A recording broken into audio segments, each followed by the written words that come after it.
It started as just another rumor, another headline in the endless whirlwind of celebrity news. But this time, it was different. Because this time, the story wasn't about a project, a red carpet, or a public appearance. It was about a flight, one that would quietly carry Demet Özdemir to Italy, and leave behind a silence that shook Yaman's world to its core. When the first photos appeared online, Demet at the airport, wearing a long beige coat, dark sunglasses, and no makeup. Fans immediately noticed the expression on her face. She wasn't smiling. There was something heavy in her posture, something final. She wasn't just traveling. She was leaving. The destination was clear, Rome. But the reason, no one knew. Rumors spread instantly. Some said she was flying there for a secret meeting about a European film. Others claimed it was personal. A few even whispered that she wanted to see him. Because no matter how many years had passed, no matter how many times both denied it, there was still something unspoken between Demet Özdemir and Yaman. And what made it all even more mysterious? Ken was already in Italy. He had been there for months, working on a new project and living in his luxurious villa outside of Rome.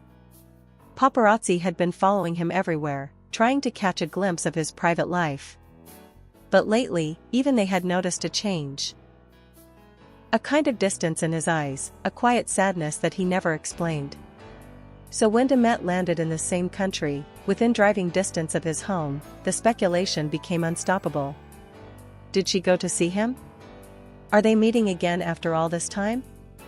Is this the closure they both needed, or the beginning of something new? Italian tabloids went wild. Social media exploded. Hashtags like #Demet in Italy, #Yaman reaction, and #the last goodbye were trending across Europe. Fans from Turkey, Spain, and even Latin America started analyzing her travel details, from the flight number to the exact hotel she checked into. But for Can, it wasn't about headlines. That night, as cameras caught him leaving a restaurant in central Rome, there was something in his expression that spoke louder than words. Usually confident, charming, and composed, this time, his eyes looked tired. He didn't wave to fans. He didn't smile. He just said quietly to one reporter, "Some flights don't just cross countries, they cross hearts." It was the first time he had said anything that even remotely hinted at Demet in years. And those words, poetic, painful, and honest, sent the internet into a frenzy. Insiders close to Can revealed that he had found out about Demet's arrival only hours before. A friend had sent him a photo of her at the airport, and he had stared at it for several minutes without speaking. He didn't look angry, the source said. He looked lost. Like someone who just realized time had run out. Meanwhile, Demet was seen walking through the streets of Rome the next morning, alone, her phone in her hand, headphones on. She looked calm, almost too calm, as if she was trying to keep herself from feeling too much. But behind that composed expression was a storm she couldn't control. Because while the world speculated about her visit, she knew exactly why she had come. It wasn't for a movie. It wasn't for publicity. It was because there were words left unsaid, and she needed to face the one person who had shaped her life more than anyone else. And that meeting would change everything. The evening air in Rome carried that December chill, soft, quiet, and full of the kind of stillness that only comes before something unforgettable happens. Demet Özdemir had arrived in the city less than 24 hours earlier, but the energy around her already felt heavy, almost cinematic. She wasn't there as a celebrity, she was there as a woman standing at the edge of a decision that had waited years to be made. According to sources close to her team, she had no press schedule, no photo shoots, no meetings. Her assistant had booked just a small suite at a discreet boutique hotel near the Trastevere district. A place chosen not for luxury, but for privacy. And on the second night, just as the city lights began to reflect on the Tiber River, she left the hotel quietly, wearing a long black coat and carrying nothing but her phone. No one knew where she was going. Except one person. Because somewhere across town, in his villa surrounded by olive trees and silence, Yaman had just received a message, short, direct, and trembling with meaning. "I'm here." For a long minute, he didn't move. The fireplace crackled beside him, but he felt cold. Every emotion he had buried came rushing back, the laughter, the fights, the almosts, the goodbyes. He had dreamed of this moment, feared it, and now it was standing right outside his world again. He didn't reply. Instead, he picked up his keys and drove. When he arrived near Piazza Navona, she was already there, standing beneath a streetlight, her hair slightly messy from the wind, her eyes fixed on the cobblestones. For a moment, he just watched her from a distance. She looked different, older somehow, not in years but in silence. Then she turned, and saw him. No cameras, no lights, no fans. Just two people who had once known each other so completely that even time couldn't erase the memory. They didn't speak for several seconds. The world around them seemed to hold its breath. Finally, Kim broke the silence. "I didn't think you'd really come." Demet smiled faintly, her voice low. "Neither did I." The words hung between them, fragile and real. They walked together for a while, no destination, just the sound of their footsteps echoing against the stone streets. To outsiders, it might have looked like two friends catching up. But inside, there was a quiet war. Every step was a memory. Every silence was something they hadn't said years ago. At one point, she stopped. "You're still angry, aren't you?" He didn't answer. He just looked at her, eyes full of that same storm she'd seen before. Finally, he whispered, "Not angry, just tired of pretending it never mattered." That broke her. You could see it in the way her shoulders dropped, the way she turned away to hide her tears. Because for all the fame and distance and years apart, that was the one truth neither could escape, it had mattered. More than either of them ever admitted. They sat at a quiet cafe that was about to close. No one recognized them. For an hour, they spoke softly. About work, about family, about the things that didn't hurt too much. But underneath every word was the same question neither dared to ask: what now? As the waiter cleared the table, Demet looked down, then finally said, "You don't have to say it." "I already know." Ken shook his head. "No, you don't. Because even I don't." But he did. Deep down, he already knew what he was about to do. That night, when he walked her back to the hotel, the distance between them felt heavier than ever. Standing outside her door, he hesitated, eyes locked with hers. There was so much he wanted to say, and yet, all he managed was a single, trembling whisper: "Some things, end even when they shouldn't." She nodded. No tears, no anger, just acceptance. Because in that single sentence, he had made his choice. And that choice would become the most painful decision of his life. The next morning, Rome looked ordinary. The sun rose over the terracotta roofs, the city moved with its usual rhythm, and the headlines were still full of meaningless gossip. But behind the walls of a quiet villa outside the city, something inside Yaman had changed forever. He hadn't slept. Not for a second. The memory of that night kept replaying in his mind, the silence between them, the look in her eyes when he said those words: "Some things, end even when they shouldn't." It wasn't just a line, it was a wound. He'd chosen to end something that had never really ended inside him. Friends later said he spent the entire morning pacing through the house, still wearing the same jacket from the night before. His phone kept lighting up, messages from his manager, producers, a dozen people asking about meetings and interviews, but he didn't answer a single one. He only looked once at his phone, at the last message Demet had sent before disappearing into the night: "Thank you, for being honest." Honest. That word cut deeper than any argument ever could. Because honesty meant finality. It meant she had accepted his silence as an answer. By noon, Italian paparazzi were reporting that Ken had cancelled a major TV appearance. He wasn't seen at the gym, not at the cafe he usually visited, not even at the studio. Fans began posting on social media: "Where's Ken? Is he okay? Did something happen after Demet's arrival?" And while the world searched for answers, Ken sat alone in the garden, staring at the olive tree swaying in the wind. His dog rested quietly beside him, sensing the heaviness in his chest. Every sound, a car in the distance, a bird in the branches, felt like a reminder of her voice, her laughter, the pieces of his life that she had touched and taken with her. He picked up his notebook, the one he used to write ideas, lines, thoughts for his roles. And on a blank page, he wrote only one sentence: "If I see her again, I won't be able to let her go." But he never sent it. He never showed it. He just closed the notebook and threw it in a drawer. That afternoon, Demet checked out of her hotel. Quietly. No photos, no press, no airport chaos. Just a black car waiting outside.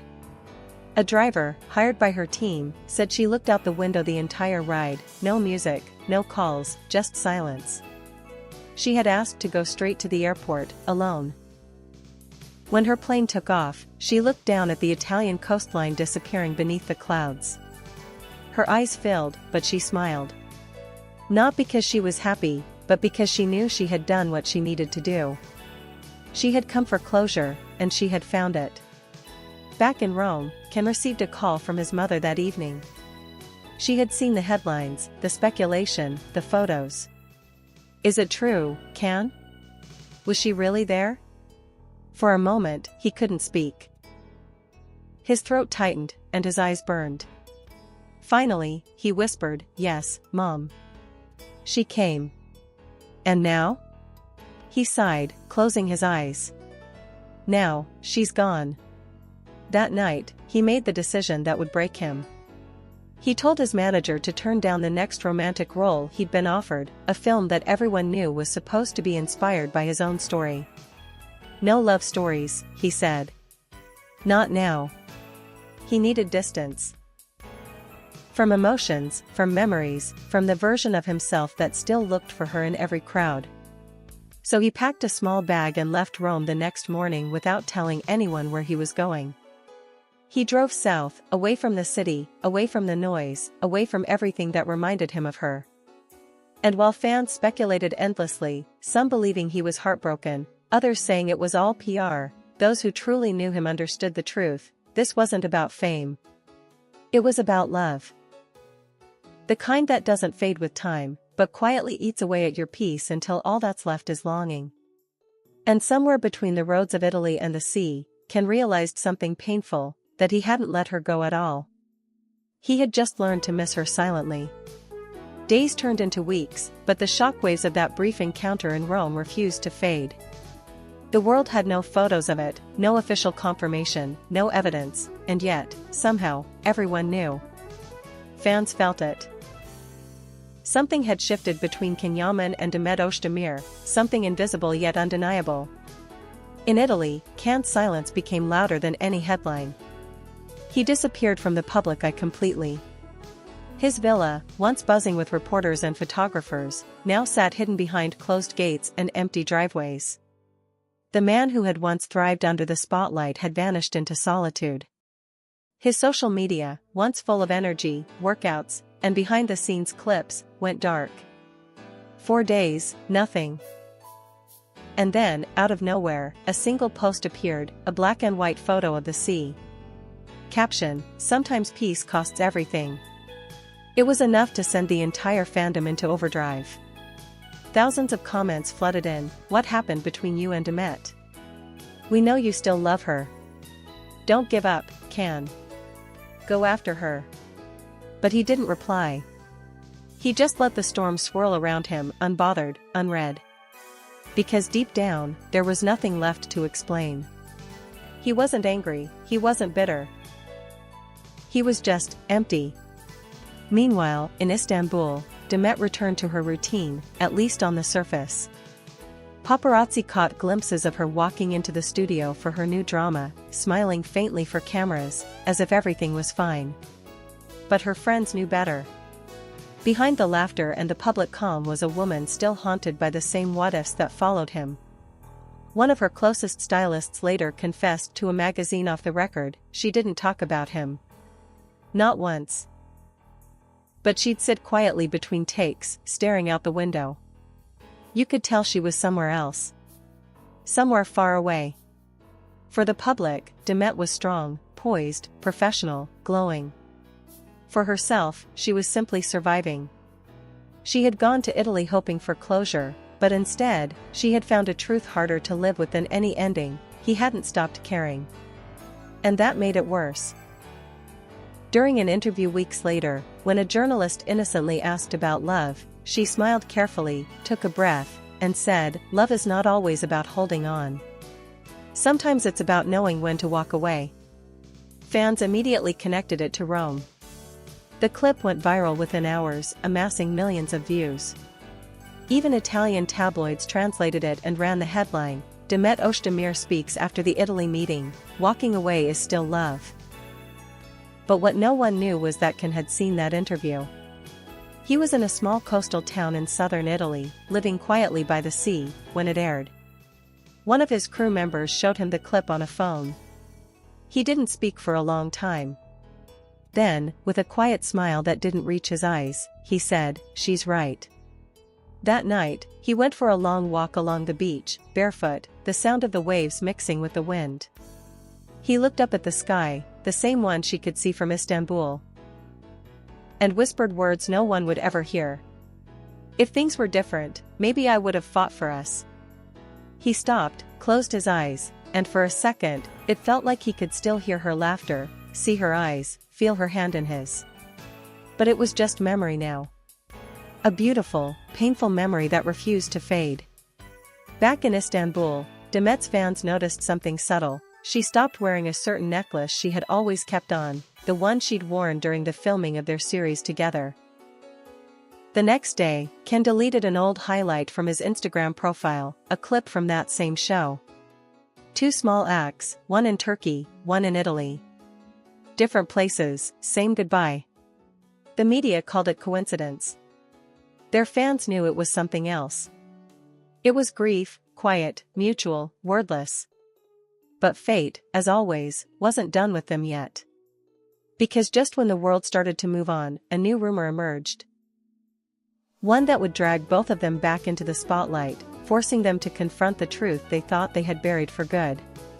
2 months had passed since that night in Rome, 2 long months of distance, of pretending, of learning how to breathe again without each other. The world had moved on, or so it seemed. But love stories like theirs never truly disappear. They hide in plain sight, waiting for the smallest spark to bring them back to life. And that spark came one quiet morning in late February. An Italian gossip page posted a single blurry photo on Instagram, 2 silhouettes sitting at a cafe terrace in Amalfi. The woman wore a long coat, her hair tied up, the man had his head slightly lowered, wearing a cap and dark jacket. The caption was simple, "Could it be them?" Within minutes, the photo spread like wildfire. Fans compared body language, outfits, gestures, everything. The angles, the light, the timestamp.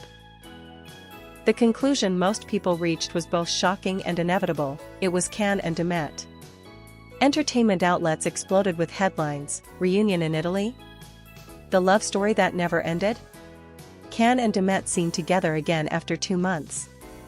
But neither of them confirmed it. No photos from their official accounts, no statements, no denials. Just silence. And yet, that silence said more than any press release could.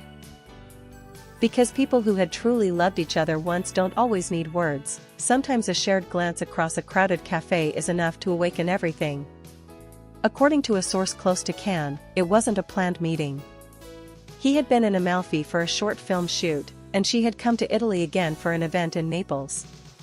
Their paths simply crossed, or maybe, as some believed, fate had decided they had one last thing to say to each other.